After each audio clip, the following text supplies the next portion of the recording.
నేను ఈరోజు స్నానం చేసే విధానం గురించి ఆరోగ్యం కోసం ఆయుర్వేద పద్ధతి ప్రకారం ఎలా చేయాలో చెప్తాను. స్నానం చేసేది పెద్ద విశేషమా అనుకుంటారు మీరు. స్నానం చేయటమే జీవితానికి ఎంతో ఇంపార్టెంట్ అయినటువంటి విషయం. మామూలుగా ప్రజలందరూ ఏమనుకుంటారంటే మంచి సబ్బు వాడాలి, అది సువాసన ఉండాలి, లేకపోతే ఏదైనా ఆయిల్ రాసుకోవాలి స్నానం చేయడానికి ముందు అలా అనుకుంటారు. లేకపోతే పన్నీరు, చందనం లాంటి వాటిని నీళ్ళల్లో కలుపుకొని స్నానం చేయాలి అనుకుంటారు. పూర్వం అలాగే చేసేవారు కూడా, కానీ అది కాదు ముఖ్యం. స్నానం చేసేటప్పుడు మనము మొట్టమొదట గుర్తుంచుకోవాల్సిన విషయం ఏంటంటే గోరువెచ్చటి నీళ్ళు అయితేనే మంచిది. మరీ సలసల కాగే నీళ్ళు మంచిది కాదు, మరీ చల్లటి నీళ్ళు ఏ సీజన్లో పోసుకున్నా కూడా మంచిది కాదు. సలసల కాగే నీళ్ళు చర్మాన్ని కమిలేటట్టు చేస్తాయి, కానీ అవి కూడా ఆరోగ్యానికి మంచిదే. పల్లెటూళ్ళలో బాగా అన్నం ఎసరు ఎంత మసులుతుందో అలా మసిలే నీళ్లు కొంచెం చన్నీళ్ళు కలుపుకొని పోసుకుంటారు. ఇలా చెయ్యి పెడితే మనం భరించలేము అంత వేడి. అది ఒక రకంగా నరాలు ప్రాబ్లమ్స్ రాకుండా, సైనస్ ప్రాబ్లం రాకుండా కాపాడుతుంది శరీరాన్ని. అది మంచిదే, పోసుకోగలిగితే అది మంచిదే. మెయిన్ ఏంటంటే అంత వేడి నీళ్లు ప్రతి ఒక్కరికి కావాలంటే చాలా ఖరీదవుతుంది. వంట చెరుకు అంటే కట్టెలు కానీ, గ్యాస్ కానీ, కరెంట్ కానీ ఏదైనా చాలా ఖర్చు అవుతుంది. మనం తినే తిండి కన్నా కూడా వేడి నీళ్ళు అనేటటువంటిది పెద్ద లగ్జరీ ఐటెం కింద అయిపోతుంది అంత వేడి నీళ్లు పోసుకోవాలంటే. అది ఆరోగ్యరీత్యా ఒక వయసు అయిపోయిన వాళ్ళు, 60 అబవ్ అయిన వాళ్ళు అలాంటి వేడి నీళ్లు పోసుకోవటం మంచిదే. నరాలు యాక్టివేట్ అవుతాయి. తర్వాత చర్మం కూడా ఆ పోర్స్లో ఉండేటటువంటి చర్మ రంధ్రాలు మూసుకుని పోకుండా యాక్టివేట్ అవుతాయి. ఇక అందరూ చేయవలసిన విధానం ఏంటంటే గోరువెచ్చటి నీళ్ళు, అంటే మరీ గోరువెచ్చని నీళ్ళు కాకుండా కొంచెం వేడిగానే పోసుకోవడం మంచిదే. అట్ట సలసల కాగే నీళ్ళు కాకుండా పోసుకుంటే ఫస్ట్ స్నానం చేసే విధానం అర్థం చేసుకోవాలి. తర్వాత సోప్ ఏం వాడాలనే దాని గురించి మళ్ళీ ఆలోచిద్దాం. స్నానం చేసేటప్పుడు ముందు ఒళ్ళంతా ఒకసారి తడుపుకోవాలి. ఒళ్ళంతా పూర్తిగా చేత్తోనే రుద్దుకొని తడుపుకోవాలి. తడుపుకున్న తర్వాత ముందు కుడి కాలుతోటి ప్రారంభించాలి. కుడి కాలు రుద్దుకోవటం మొదలు పెట్టాలి. ఎందుకంటే శని భగవానుడు అధిదేవత మనకి కాళ్ళకు. ఆయన అనుగ్రహం లేనిదే మనం ఏ రకమైనటువంటి లాభాన్ని కానీ, అదృష్టాన్ని కానీ, ఆరోగ్యాన్ని కానీ పొందలేం. కాబట్టి ఆయన్ని గౌరవించినట్టు లెక్క మనము కుడి కాలుతో ప్రారంభమైతే. సామాన్యంగా మీరు ముఖం మీద ఇంపార్టెన్స్ చూపిస్తారు. ముఖం కూడా కళ్ళు, ముక్కు, నోరే, చెవులు కూడా రుద్దరు పిల్లలు. అలా కాకుండా కాళ్ళ నుంచి ప్రారంభించాలి. ఎందుకంటే మన శరీరంలో ఉండేటటువంటి అన్ని నాడులు, అన్ని నరాలు చివరి భాగం అక్కడ ఎండ్ అయిపోతుంది. మన పాదాల్లో, అరికాల్లో ఎండ్ అయిపోతాయి. కాబట్టి కాలి ఆరోగ్యం బాగుంటేనే మిగతా ఆరోగ్యం అంతా బాగుంటుంది. ముఖము, కాళ్ళు చాలా జాగ్రత్తగా స్నానం చేసేటప్పుడు మర్దన చేసుకోవాలి. ఊరికే నీళ్లు పోసుకొని వదిలేయడం కాదు, ఏదో ఒక సబ్బు అలా అని చెప్పి రుద్దుకొని వదిలేయడం కాదు. కుడి కాలుకి 5 ఏళ్ళు, ఎడం కాలుకి 5 ఏళ్ళు ఉంటాయి. ఆ 5 ఏళ్ల చివర్ల కింద భాగం ఇలా మర్దన చేసుకోవాలి.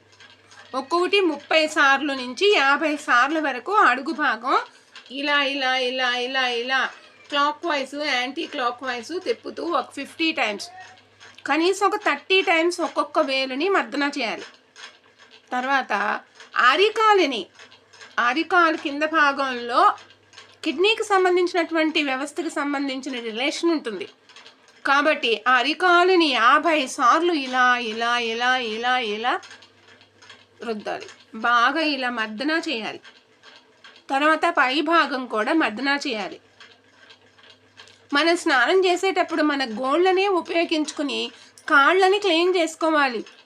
గోళ్ళలో ఉండే మురికి కానీ ప్రతిరోజు కూడా, ఎప్పుడో వారానికి ఒక రోజు కాదు, ప్రతిరోజు కూడా గోళ్ళల్లో ఉండేటటువంటి మురికిని, తర్వాత ఆ గోళ్ళ చివర భాగంలో ఉండేటటువంటి ప్రాంతాన్ని మర్దనా చేయాలి. ఆ తర్వాత పై భాగం రుద్దుకుంటూ వెళ్ళాలి. ఆ తర్వాత ఎడమ కాలును కూడా అదే విధంగా రుద్దాలి. రుద్దిన తర్వాత మళ్ళీ వేడి నీళ్ళతో తడుపుకుంటూ ఉండాలి. మసాజ్ చేసినట్టు అనమాట. అది మసాజే, దాన్నే మసాజ్ అంటారు. అలా చేసుకున్న తర్వాత పై భాగానికి వెళ్తూ రుద్దుకుంటూ ఆ కాలు ఈ కాలు మార్చుకుంటూ రుద్దుకుంటూ గోర్లతోటే మనకు ఉండేటటువంటి మురికిని లాగాలి. మనం బట్టలు వేసుకున్నా కూడా మన చర్మరంధ్రాలు శరీరంలో ఉండేటటువంటి ఆయిల్ని, వ్యర్థ పదార్థాలని విసర్జిస్తాయి. కాబట్టి మురికి ఉంటుంది, ప్రతి ఒక్కరికి మురికి ఉంటుంది. కాబట్టి ఆ మురికి పోవాలి అంటే గోళ్ళతో గీరితే బాగా వచ్చేస్తుంది. అయితే గాయం కాకుండా జాగ్రత్తగా మెలకువగా రుద్దుకోవాలి. ప్రత్యేకమైన బ్రష్లు కూడా అమ్ముతారు బయట, కావాలంటే కొనుక్కోవచ్చు. కానీ ఆ బ్రష్ కంటే కూడా గోల్డే చాలు. ఆ బ్రష్లు ఒక్కొక్కసారి కొంచెం రఫ్గా ఉండొచ్చు, కొన్ని మరీ మెత్తగా ఉంటే మనకు ఉపయోగపడవు. ప్లాస్టిక్ బ్రష్లు అమ్ముతున్నారు. ప్లాస్టిక్ బ్రష్ల వల్ల ఏం ఉపయోగం ఉండదు. పీచుతో తయారు చేసినటువంటి బ్రష్ మంచిది. అవి సామాన్యంగా అందరికీ దొరకవు. అలా పై భాగం వరకు వచ్చే తర్వాత పొట్ట భాగాన్ని మనము బొడ్డులో కొంచెం నూనె, ఏదైనా ఒక నూనె, ప్రిఫరబుల్లీ ఆవు నెయ్యిని కనుక బొడ్డులో వేసి మర్దన చేస్తే అన్ని రకాలైనటువంటి అజీర్ణ సమస్యలు పూర్తిగా తగ్గిపోతాయి. కాబట్టి జీర్ణ వ్యవస్థ యాక్టివేట్ అవుతుంది బొడ్డులో కనుక. ఏ ఆయిల్ అయినా వేసుకోవచ్చు. అది నువ్వుల నూనె అయినా వేసుకోవచ్చు, కొబ్బరి నూనె అయినా వేసుకోవచ్చు, ఆముదమైనా వేసుకోవచ్చు. ఆవు నెయ్యి అయితే ఇంకా మంచిది. శ్రేష్టమైన ఆవు నెయ్యి దొరికితే వేసి మర్దన చేసుకోవాలి. పొట్ట చుట్టూ కూడా ఆయిల్తోనే మర్దన, చాలా కొంచెం చాలు, ఇంత ఆయిల్ చాలు, ఎక్కువ ఆయిల్ అవసరం లేదు. అంత ఆయిల్ పెట్టి మర్దన చేసుకోవాలి. ఆల్రెడీ వేడి నీళ్ళు పోసాం కాబట్టి లూబ్రికేట్ అయి ఉంటుంది, చర్మం జారుతుంది. ఆయిల్ పెట్టి మర్దన చేసుకోవాలి. చేసుకున్న తర్వాత ఇంకా పై భాగం రుద్దుకుంటూ వెళ్ళాలి.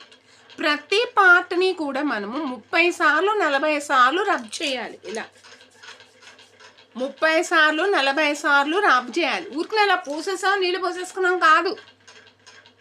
అలా రబ్ చేసి తర్వాత సోప్, మనం ఏం సోప్ వాడాలనుకుంటున్నామో ఆ సోప్ని మళ్ళీ కింద నుంచి పైకి అప్లై చేసుకుంటూ ముఖానికి లాస్ట్లో ముఖం దగ్గరికి రావాలి.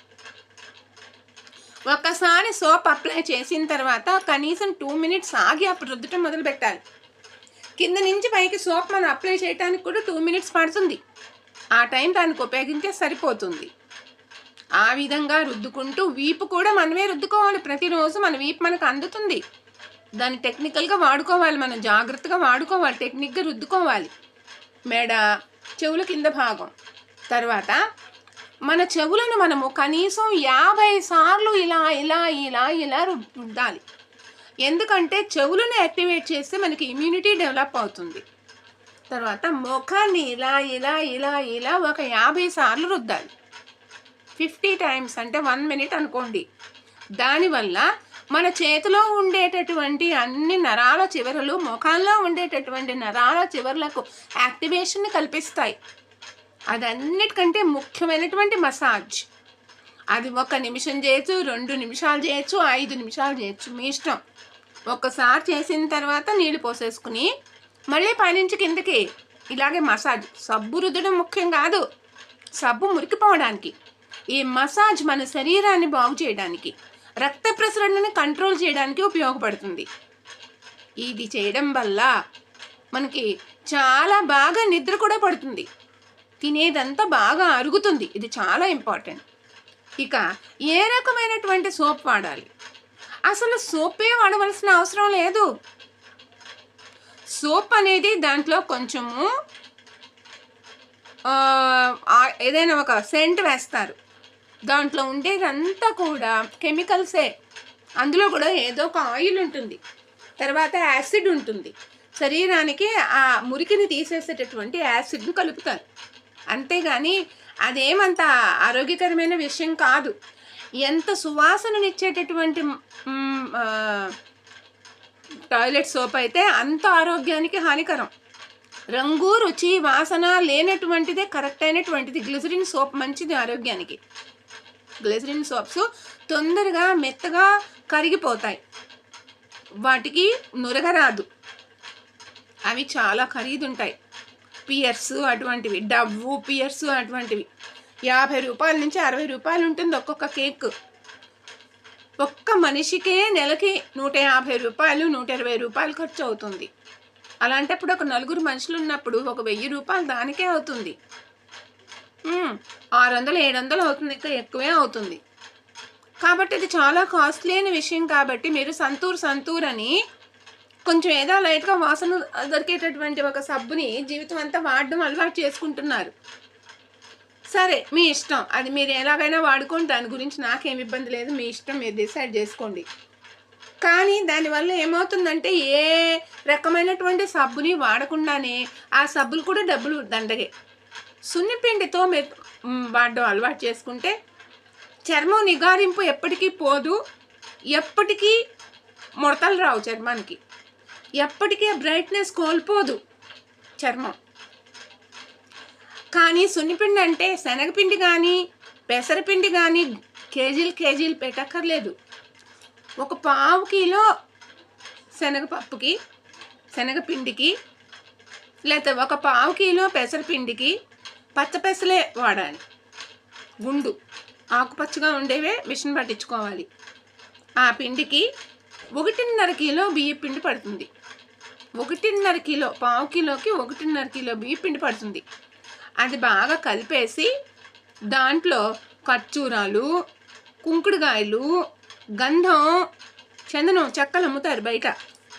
డబ్బాలో పౌడర్ అది మంచిది కాదు, అది మోసం. అలా కాకుండా చందనం చెక్కలు అమ్ముతారు బయట, ఒరిజినల్ ఉంటాయి, వాసన ఉంటాయి, చాలా ఖరీదు ఉంటాయి చందనం ఇలాంటివి. తర్వాత నిమ్మ చెక్కల పొడి అమ్ముతారు, నారింజ చెక్కల పొడి అమ్ముతారు. ఇలాంటి పొడి తీసుకుని వచ్చి కలుపుకుని కొంచెం చాలు, ఎక్కువ అక్కర్లేదు. గులాబీ పౌడర్ అమ్ముతారు, అది కూడా చాలా కాస్ట్లీ. 50 గ్రామ్సే 400-300 ఉంటుంది ఒరిజినల్ గులాబీ పౌడర్. అవి తీసుకుని వచ్చి కలుపుకుని కొద్దిగా చాలు, ఎక్కువ అక్కర్లేదు. ఆ పొడి కొద్దిగా నీళ్ళల్లో కలిపి ఒళ్ళంతా పూసేసుకుంటే ప్యాక్ లాగా, తర్వాత రుద్దుతుంటే స్క్రబ్ లాగా వచ్చేస్తుంది, మురికంతా వచ్చేస్తుంది. రుద్దడంలో, మసాజ్ చేయడంలో ఇంపార్టెన్స్, అక్కడ మనం పూసే వస్తువు కాదు ఇంపార్టెన్స్, అది అర్థం చేసుకోండి. అలా కనుక స్నానం చేస్తే ఎంతకాలమైనా వయసు తెలియకుండా చర్మం చాలా బాగుంటుంది. చాలా మృదువుగా, మెత్తగా, బ్రైట్గా, ఏ రకమైన చర్మ వ్యాధులు లేకుండా తయారవుతుంది. ఎక్కడా కూడా ఏ రకమైనటువంటి మచ్చలు లేకుండా, మరకలు లేకుండా ఉంటుంది చర్మం. ఇది మా ఇంట్లో మేము అందరం చేస్తాం. కాబట్టి అలా కావాలనుకుంటే సున్నిపిండి వాడుకోండి. సున్నిపిండి కాకపోతే ఏదైనా గ్లిజరిన్ సోప్ వాడడం అలవాటు చేసుకోండి. తర్వాత స్నానం రోజు 2 సార్లు 3 సార్లు చేయడం ఆరోగ్యానికి మంచిది కాదు. ఈ మధ్యకాలంలో వాటర్ మానవుడికి ఈజీగా అందుబాటులో ఉంటుంది కాబట్టి ఒంటి మీద నీళ్లు పడితే ఆ వచ్చేటటువంటి అనుభవం సంతోషం కలిగిస్తుంది. కాబట్టి చలికాలంలో వెచ్చటి నీళ్ళు, వేసవి కాలంలో చల్లటి నీళ్ళు పోసుకుని మానవుడు సేదతీరి సంతోషపడుతున్నాడు. కానీ అది మంచిది కాదు ఆరోగ్యానికి. రోజుకు అన్నిసార్లు తడపడం మంచిది కాదు. చర్మంలో ఉండేటటువంటి మానవుని చర్మమే కొన్ని రకాలైన నూనెల్ని తయారు చేస్తుంది. అంటే మనం తినే నూనె బయటకు వస్తుంది, అది చాలా ప్రొటెక్షన్ చర్మానికి. అలా కాకుండా మనము ఆ నూనెని సబ్బుతో వీటితో కడిగి తోమి నీళ్ళు పోసి వేస్ట్ చేసేస్తున్నాం. కాబట్టి రోజుకు ఒకసారి స్నానం, వర్షాకాలంలో చలికాలంలో అయితే 2 రోజులకు ఒకసారి స్నానం చాలు. ఇంకా మరీ చెమట వాసన వస్తుంది అనుకునేటటువంటి వాళ్ళు కావాలంటే మొహం కడుక్కోవటం, చంకలు అటువంటి వాటిని రుద్దుకోవటం చేస్తే సరిపోతుంది. ఆయుర్వేద పరంగా కూడా పూర్వకాలం నుంచి మనం ఇదే పాటిస్తున్నాం. అది మీకు ఇప్పుడు కొత్త అనిపించవచ్చు, ఎందుకంటే డాక్టర్స్ మాటికి స్నానం చేయమని చెప్తారు. మనము క్లీన్గా ఉండాలి, పక్క వాళ్ళకి వాసన రాకూడదు, మనకి జబ్బులు రాకూడదు, అంత మాత్రమే మనం మెయింటైన్ చేయాలి. కానీ దానికోసమని 4 సార్లు 5 సార్లు స్నానం చేయడం మంచిది కాదు. ముఖ్యంగా సైనస్ ప్రాబ్లం, ఆస్తమా ఉండేటటువంటి వాళ్ళు వీలైనంత వరకు ఒంటిని తలని తడపకుండా ఉంటేనే మంచిది. ఇక తలకి మనం ఏ రకమైనటువంటి స్నానం చేయాలి అంటే, తలకి కూడా మనము షాంపూ కన్నా కూడా కుంకుడుగాయ రసంతో తలస్నానం చేయొచ్చు. కుంకుడుగాయలు, గోరింట విత్తనాలు, గోరింట ఆకు, లెమన్ అంటే నిమ్మ చెక్కల పొడి, నారింజ చెక్కల పొడి అమ్ముతారు బయట. మందార పొడి, మందార ఆకు పొడి, మందార పువ్వు పొడి అమ్ముతారు ఆయుర్వేద షాప్స్లో. అవి తెచ్చి అవంతా దీంట్లో కలిపి తలస్నానం చేయొచ్చు. అది అంత దూరం మాకు కుదరదు, మేమంత దాన్ని ప్రయత్నం చేసి తీసుకురాలేము అనుకునే వాళ్ళు ఏదైనా గ్లిజరిన్ సోప్తో కూడా తలస్నానం చేయొచ్చు. చాలా ఖర్చు అవుతుంది. అయితే పియర్సో, డవ్వో అటువంటి గ్లిజరిన్ సోప్తో కూడా తలస్నానం చేయొచ్చు. బట్టల సబ్బుతో చేయొద్దు. బట్టల సబ్బు ఆరోగ్యానికి హానికరం. దాంట్లో యాసిడ్స్, సున్నము ఉంటుంది. అది కళ్ళకి దెబ్బతీస్తుంది. చర్మం కూడా కమిలిపోతుంది, ర్యాష్గా అయిపోతుంది. కొంతమంది తలకి ఎక్కువగా నూనె పెట్టుకునేటటువంటి వాళ్ళు తలకి రిన్ సబ్బు లాంటివి వేసి కూడా రుద్దుతారు. అంటే ఆ ఆయిల్ మరక, ఆ ఆయిల్ జిడ్డు పోయే వరకు. తర్వాత మళ్ళీ మామూలు షాంపూ వేసుకుంటారు. మీ ఇష్టం, మీరు అట్లా కూడా చేసుకోవచ్చు. మీకు ఆరోగ్యానికి సూట్ అయ్యేటట్టయితే, ఎక్కువగా ఆయిల్ వాడేటట్టయితే. ఆయిల్ ఎక్కువగా వాడేటటువంటి వాళ్ళు అలా కూడా వాడుకోవచ్చు. ఇక తలకి ఆయిల్ రాయొచ్చా రాయకూడదా అనేటటువంటిది ఒక కాంట్రవర్షియల్. ఇతర దేశాల్లో ఎవ్వరూ ఆయిల్ వాడరు. అంత చలి దేశంలో కూడా ఎవరు వాడరు. మనము వాడతాం. ఎందుకంటే మనది కోల్డ్ కంట్రీ కాదు, మనది వేడి దేశం. కాబట్టి మనకి తలకి చల్లదనం కావాలి అంటే ఆయిల్ వాడడం మంచిది అని మనకి అనాది నుంచి ఉన్నటువంటి ఒక అలవాటు. కాబట్టి ఆయిల్ వాడేటట్లయితే రోజు ఆయిల్ వాడకండి. తలస్నానం రేపొద్దున చేస్తాననగా ఈరోజు ఆయిల్ రాసుకోండి. ఇక వెంట్రుకలు ఎగరకుండా ఉండడానికి ఆయిల్ వాడతారు. అంటే అదొక కంట్రోలర్. అది ఒక ఆయిల్ అనేటటువంటిది మనకి తల మనం రెగ్యులేట్ చేయడానికి ఉపయోగించుకుంటాం. అది కొంచెం నీళ్ళల్లో కలిపి ఆయిల్ తలకు రాసుకోవటం వల్ల ఎక్కువ ఆయిల్ ఉపయోగించకుండానే తలంతా స్ప్రెడ్ అవుతుంది. కాబట్టి అలాగా ఆయిల్ తక్కువ ఉపయోగించి ఎక్కువ బెనిఫిట్ పొందేటట్టు ప్రయత్నించండి. ఇక ఆలోవేరా జెల్ లాంటి వాటిని ఆయిల్తో కలిపి కనుక తలకి మర్దన చేసుకుంటే చుండ్రు లాంటివి రాకుండా మనకి స్కాల్ప్ ఆరోగ్యం బాగుంటుంది.